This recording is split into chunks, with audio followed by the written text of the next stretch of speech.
बे बड'लेण्ड इंखं टेलिभिजन दिनैनि रादाबखौ फरायदों आं प्रणय दैमारि। दिनैनि गाहाय रादाबाव दङ केबिनेट मन्त्री उरखाव गोरा ब्रह्मखौ एबसुआ बरायदों। का इमप्लिमेन्ट खालामनो थाखाय आरोबाव माखासे सम बिदों मिरु सोरखारा। आसामाव गोलोम बोथोरनि बन्द फोसावबाय। बिस्थिबारखालि आसामाव सा 70 कर'ना बेरामिफोरनि जिउ गोमादों। भारतआव फिन सा 3.43 लाख कभिडनि गोदान केस आरो सा 4,000 गोदानै सुबुंनि जिउ खहा। नगावआव सारअन्थाइ गावना मा 18 मैदेर थैदों।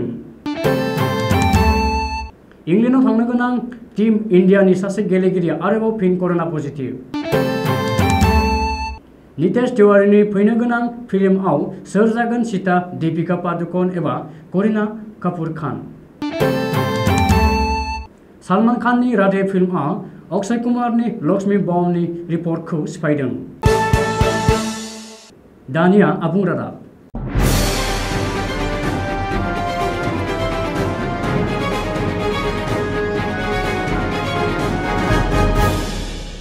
बिस्थिबारखालि मिरु एबसु, क'क्राझार जिल्ला एबसु आरो music and fine arts college जथायै बड'फा हाउस अफ बारग' एबसुनि दैदेनगिरि आथिखालाव आसामनि केबिनेट मन्त्रि आरो आसाम बिधान सभानि एमएलए मोनखौ बरायदों।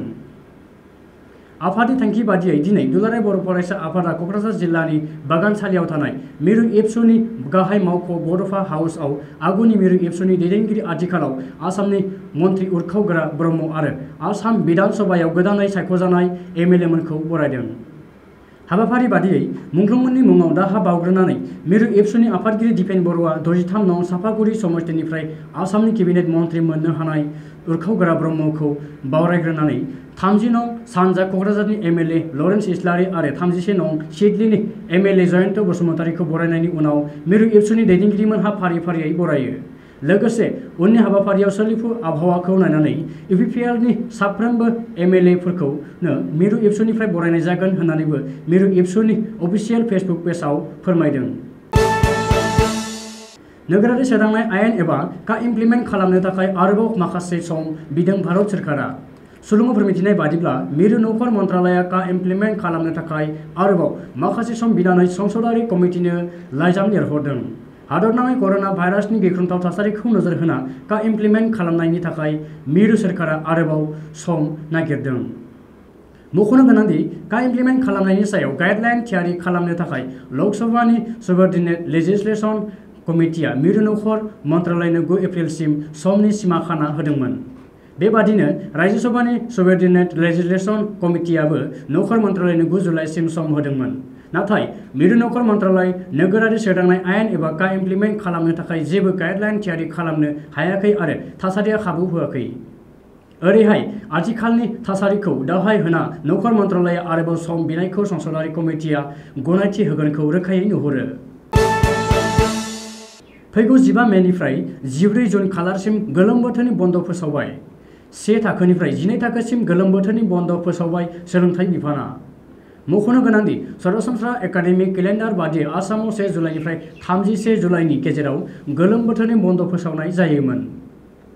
नाथाय आथिखालाव कर'ना भाइरासनि गिख्रंथाव थासारिखौ नोजोर होनानै सोलोंथाइ बिफाना आगुयै फोसावदों गोलोम बोथोरनि बन्द।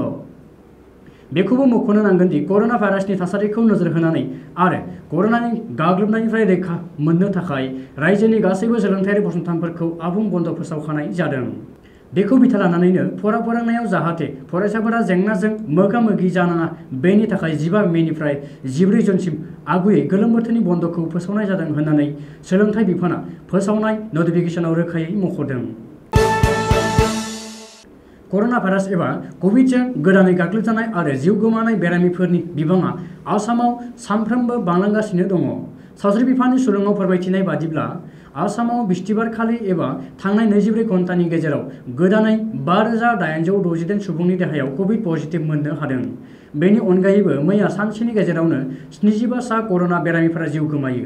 सावस्रि बिफाननि रिपर्ट बादिब्ला मैया सानसेनि गेजेराव 59,594 सा सुबुंनि देहायाव कभिड टेस्ट खालामनाय जादोंमोन। बेनिनो 5,868 सुबुंनि देहायाव कभिड पजिटिभ मोननो हायो आरो कर'नाजों गाग्लोबजानाय जौखोन्दो हारआ 9.18। मख'नो गोनांदि आसामावबो सानफ्रोमबो कभिडनि गाग्लोबनाय आरो जिउ गोमानायनि हारखौ नोजोर होयोब्लानो आथिखालाव आसामनि थासारियादि जोबोर गाज्रि बेखौ हमदां हायो। मिरु सावस्रि मन्त्रालया दिनै मोनसे डाटानि आपडेटआव फोरमायनाय बादिब्ला भारतआव सानसेयावनो सा 3,43,144 सुबुंफोरखौ कभिडनि पजिटिभ टेस्ट मोननानै हादराव दायो कभिड-19 केसनि अनजिमाया सा 2,40,46,809 सिम जाहैबाय। ओरैहाय थैनायनि अनजिमाया गोदानै सा 4,000 जिउ खहानि अनजिमाखौ दाजाबनानै गासै सा 2,62,317 सहैबाय। दायो एक्टिभ केसआ खमायनानै गासै सा 37,04,893 जाहैबाय आरो बेनिनो 15.46% आबुं गाग्लोबजागिरि होननानै फोरमायदों। दासिम हादराव हामफिननायनि बिबाङा 83.50% जाहैबाय आरो दायो बेनिनो बांनानै गासै सा 2,79,599 जाहैबाय। ओरैहाय थैनायनि बिबाङा 1.9% सिम सहैबाय। मख'नो गोनांदि Indian council of medical research सुंद'यै ICMR फोरमायनाय बादिब्ला थांनाय 13 मे हरथात बिस्तिबारखालि सा 18,75,515 सेम्पल्सनि टेस्ट नायनायजों दासिम गासै सा 31,13,24,100 सेम्पल्सनि टेस्ट नायखांबाय। नगावआव सारअन्थाइ गावना मा 18 हाग्रानि मैदेर थैदों। बिस्तिबारखालि बेलासियाव मा 18 हाग्रानि मैदेरफोरनि सह'खौ बोखांनो हानायनि उनावनो बे जाथाया सोराङाव फैदों। नगाव जिल्लानि बामुनि हाजोआव बुधबारखालि हराव जादों बे जाथाया। मख'नो गोनांदि सारअन्थाइ गावनायनि जुनै थैनाय मा 18 हाग्रानि मैदेरफोरनि सह'खौ बोखांनो हादों होननानै काथितली रेन्जनि प्रिन्सिपाल चिफ कनजारभेटर अमित साहाया सुलुङाव फोरमायदों। मख'नो गोनांदि गिबि मन्थ्रिनि बिथोन बादियै आसामनि हाग्रा बिफाननि मन्थ्रि परिमल शुक्लबैद्यया दिनै जाथायसालियाव थांनानै नायगिदिंहैदों आरो खौरां लाहैदों। 2021 मायथाइनि IPL 14थि सिजननि गेजेरजों टीम इन्डियान उइकेटकिपार रिद्धिमान साहाया कर'नाजों गाग्लोबजादोंमोन। IPL सोलिफु सिजनआव सनराइजार्स हैदराबादनि जानानै गेलेनाय रिद्धिमान साहाया आइसोलेसनआव थासेयावबो कर'नानि रिपर्टआ पजिटिभ फैबावदों। गिबियाव बिथांनि देहायाव एसे लोमजादोंमोन नाथाय दायो हामबाय। रिद्धिमान साहाखौ दायो फिन दिल्लीयाव आइसोलेसन खालामबावनाय जागोन आरो डक्टरा बिथांनि फारसे नोजोर होगासिनो थागोन। मख'नो गोनांदि साहायाबो इंलेन्डआव थांनो गोनां टीम इन्डियानि बाहागो। इंलेन्डनि वर्ल्ड टेस्ट चेम्पियनशिपआव फाइनाल आरो मोनबा टेस्टनि सिरिजबो गेलेगोन। बाथ्राया बेनोदि साहाया अब्लाबो थांनो मोनगोन जेब्ला कर'नानि रिपर्टआ नेगेटिभ फैगोन। ओरैहाय BCCIआ सिगाङावनो रोखायै फोरमायखादोंमोन दि इंलेन्डआव थांनो गोनां गेलेगिरिफोरनाव कर'नानि नेगेटिभ रिपर्टआ गोनांथार होनना। बेखौबो रोखायै फोरमायखादोंमोन दि जाय गेलेगिरिफोरखौ इंलेन्डआव थांनाय समाव मुम्बाइआव पजिटिभ मोननाय जायो अब्ला हान्थिनायनि थासारिखौ गावनो बुजिनांगोन। बलिउड दंगल फिल्म डाइरेक्टर नितेश तिवारीनि बिथाङा दायो मोनसे गोदान फिल्म दिहुननो थांगासिनो जाय फिल्मआ रामायण सलन्थाइमाजों सोमोन्दो गोनां। बेनि थाखाय बिथांनो सीतानि आखुआव सासे एक्ट्रेसनि गोनांथि जादों।